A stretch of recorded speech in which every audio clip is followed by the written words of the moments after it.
Hello friends, welcome back to another video. आज हम बात करेंगे एक और कंपनी पंजाब नेशनल बैंक के बारे में। ये कंपनी मल्टी बैगर रिटर्न दे सकती है, यहाँ से मुझे लगता है। वो सारे पॉइंट डिस्कस करेंगे आज अपन इस वीडियो में। बहुत ही नॉलेजेबल वीडियो होने वाली है। वीडियो एंड तक देखना, बहुत कुछ सीख कर जाओगे। इससे पहले जो वीडियो डाला था मैंने जेपी पावर के ऊपर, बहुत ही ज़बरदस्त वीडियो था। बहुत सारी लर्निंग थी उसमें, बहुत सारे लोगों ने देखा। आई बटन और डिस्क्रिप्शन में लिंक दे दिया है, जाकर देख लेना जिस किसी ने भी नहीं देखा है। बहुत कुछ सीखने मिलेगा उस वीडियो से भी। इस वीडियो को भी एजुकेशनल पर्पज़ से बनाया गया है। मैं कोई सेबी रजिस्टर्ड नहीं हूँ, इसलिए इसको रिकमेंडेशन के तौर पर मत लेना। ये कोई रिकमेंडेशन नहीं है बाय सेल और होल्ड करने की। इसलिए जो भी डिसीज़न लेना वो आप अपनी एनालिसिस से लेना या फिर अपने फाइनेंशियल एडवाइज़र की सलाह से लेना।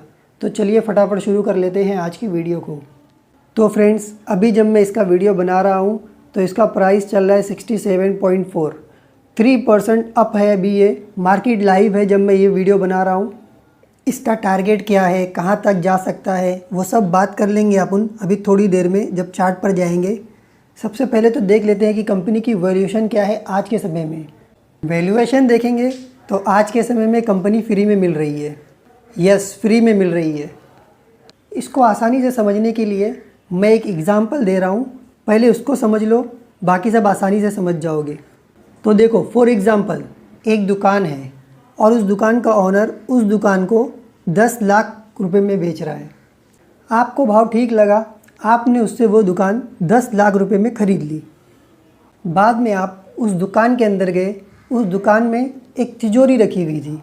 आपने वो तिजोरी खोला तो उसमें 50 लाख रुपए रखे हुए थे और वो 50 लाख रुपए आपको मिल गए। अब बताओ आपको वो दुकान कितने में पड़ी? बिल्कुल सही, ये दुकान आपको फ्री में मिली और ऊपर से आपको 40 लाख रुपए एक्स्ट्रा मिल गए। ये एक एग्ज़ाम्पल है और ये एग्ज़ाम्पल इस कंपनी पर परफेक्ट बैठता है। चलो बताता हूँ कैसे। आज के समय में कंपनी की मार्केट कैप कितनी है? 74,282 करोड़। मतलब ये कि अगर कोई इस कंपनी को पूरा ख़रीदना चाहे तो 74,000 करोड़ देके ख़रीद सकता है। अगर इसको और इजीली मैं आपको समझाना चाहूँ तो मैं कहूँगा कि मार्केट कैप का मतलब होता है दुकान। मतलब कि ये दुकान आज के समय में इतनी की मिल रही है, जैसा कि हमने थोड़ी देर पहले एग्जाम्पल में देखा था। आई होप आप समझ गए होंगे। 74,000 करोड़ देकर पूरी कंपनी कोई भी खरीद सकता है। शर्त यह है कि जो भी इसके प्रमोटर और शेयर होल्डर हैं वो सारे शेयर्स बेच रहे हो। अब चलते हैं नीचे और देख लेते हैं कि क्या कुछ है इस कंपनी के पास। मतलब कि इस कंपनी की तिजोरी में और क्या कुछ रखा हुआ है वो भी देख लेते हैं। चलते हैं बैलेंस शीट में। बैलेंस शीट में रिज़र्व कंपनी के पास है 97,000 करोड़। लो, हो गई फ्री में कंपनी। कंपनी की मार्केट कैप कितनी देखी थी हमने? एक बार ऊपर चलते हैं समरी में। 74,000। कंपनी के पास रिज़र्व रखा हुआ है 97,000 करोड़। और भी बहुत कुछ है, चलो वो भी देख लेते हैं। वापस से बैलेंस शीट में चलते हैं। बैलेंस शीट में थोड़ा नीचे आएंगे तो कंपनी ने इन्वेस्टमेंट करके रखा हुआ है 3,95,000 करोड़ का। तो कंपनी के पास रिज़र्व में था 97,000 करोड़ और इन्वेस्टमेंट इन्होंने करके रखा है 3,95,000 करोड़ का। दोनों को मिलाएंगे तो 4,92,000 बैठता है। इसके अलावा और भी है कंपनी के पास। नीचे अदर एसेट पे क्लिक करेंगे, cash and cash equivalent company के पास अभी भी रखा हुआ है 1,55,000 करोड़। अब ये 1,55,000 को भी ऐड कर लेते हैं तो 6,47,000 करोड़ बैठता है टोटल, जो इनके पास अभी रखा हुआ है तिजोरी में इनके। इतना सारा पैसा कंपनी के पास रखा हुआ है और कंपनी मिल कितनी रही है? सिर्फ और सिर्फ 74,000 करोड़ की। इसीलिए मैं कह रहा हूँ कि अभी फ़िलहाल ये कंपनी वैल्यूएशन के हिसाब से फ्री में मिल रही है। वीडियो से वैल्यू मिल रही हो तो सब्सक्राइब कर लेना, ताकि मैं जब भी वीडियो डालूँ तो उसका नोटिफिकेशन आपको मिल सके।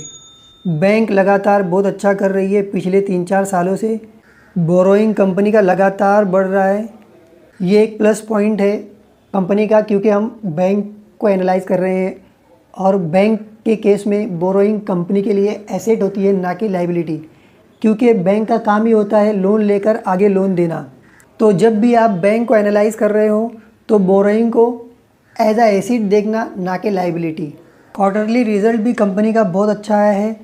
रेवेन्यू लास्ट 2 क्वार्टर का हाईएस्ट एवर है, अभी तक का इतना कभी भी नहीं आया। तो हाईएस्ट एवर रेवेन्यू पे चल रही है कंपनी। नेट प्रॉफिट भी देख लेते हैं। नेट प्रॉफिट लास्ट 2 क्वार्टर का हाईएस्ट एवर है, अभी तक के 10-12 क्वार्टर में इतना नेट प्रॉफिट कंपनी का कभी भी नहीं आया। इसके अलावा ग्रॉस एमपीए कंपनी का कम हुआ है, पहले था 10.48, अब है 7.73। नेट एमपीए कंपनी का पहले था 3.80 और अब कम होकर सिर्फ और सिर्फ रह गया है 1.98। कंपनी बहुत अच्छा कर रही है अभी फ़िलहाल। P&L में भी कंपनी का परफॉर्मेंस बहुत अच्छा रहा है। रेवेन्यू कंपनी का ट्रेलिंग 12 मंथ का 91,000 करोड़, जो अब तक का हाईएस्ट एवर है, अभी तक इतना कभी भी नहीं आया कंपनी का। 2020 के बाद कंपनी ने करीब करीब अपने रेवेन्यू को डबल कर लिया है, सिर्फ और सिर्फ पिछले 4 साल में। रेवेन्यू ग्रोथ तो ज़बरदस्त रही है कंपनी की। नेट प्रॉफिट भी देख लेते हैं कंपनी का। नेट प्रॉफिट कंपनी का 3454 हाईएस्ट एवर तो नहीं है, फिर भी बहुत अच्छा है, क्योंकि 2019 में कंपनी ने लॉस बुक किया था 9,975 करोड़ का, और उसके पहले ईयर में भी 12,000 करोड़ का लॉस बुक किया था। उसके बाद 2020 से कंपनी ट्रैक पर आ गई। लगातार कंपनी के अच्छे परफॉर्मेंस रहे। 336 करोड़ 2020 में, उसके बाद 2022, उसके बाद 3457, उसके बाद 3507। पिछले 4 साल में कंपनी ने बहुत अच्छा ग्रो किया है अपने नेट प्रॉफिट को। फंडामेंटल बहुत स्ट्रॉन्ग हो गए हैं कंपनी के, बुक वैल्यू से भी नीचे मिल रहा है, और ग्रोस एमपीए और नेट एमपीए भी बहुत कम होते जा रहा है दिन ब दिन। यही सारे रीज़न है जिसकी वजह से एफआईआईज़ और डीआईआईज़ लगातार अपनी होल्डिंग बढ़ा रहे हैं इस कंपनी में। पिछले 5 क्वार्टर से एफआईआईज़ जून 2022 0.99 और अब है 1.82। डीआईआईज़ पहले था 11.45 और अब है 13.44। और पब्लिक के पास पहले था 14.41 और अब कम होकर सिर्फ रह गया है 11.57। ये सारे पॉइंट्स जो मैंने आपको थोड़ी देर पहले बताए, यही सारे रीज़न है जिसकी वजह से वीक हैंड से पूरा स्ट्रॉन्ग हैंड में माल जा रहा है, और यहाँ पर ऑपरेटर भर भर के बाय कर रहे हैं। एफआईआईज़ और डीआईआईज़ लगातार बाइंग कर रहे हैं। चलते हैं tradingview.com पर। ये आ गए हम पीएनबी के चार्ट पर। वीकली चार्ट अभी फ़िलहाल मैंने ओपन किया है।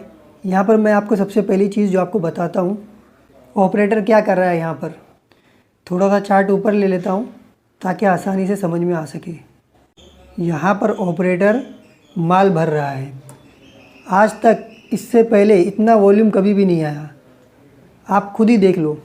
जैसा कि शेयर होल्डिंग पैटर्न में मैंने आपको बताया था कि एफआईआईज़ और डीआईआईज़ भर भर के माल खरीद रहे हैं, वो सब यहाँ पर दिखता है। पूरा क्लियरली दिख रहा है फ्रेंड्स कि प्रमोटर यहाँ पर एक्टिव हो गया है, और जब प्राइस एकदम नीचे आ गया है तो माल भरा जा रहा है, और यहाँ से जब लेके चलेंगे तो दूर तक लेके जाएंगे। और अब इसमें चार्ट पैटर्न भी डेवलप हो गया है। पहले तो इसको मैं कर लेता हूँ 1 डे चार्ट। एक ब्यूटीफुल सा कप विथ हैंडल पैटर्न बन रहा है। इसमें एक हॉरिजॉन्टल लाइन बना देता हूँ ताकि क्लियरली समझ में आ सके। ये बना लिया हमने एक horizontal line. Clear cup with handle pattern बना हुआ है फ्रेंड्स। ये रहा इसका पूरा कप और ये है इसका हैंडल।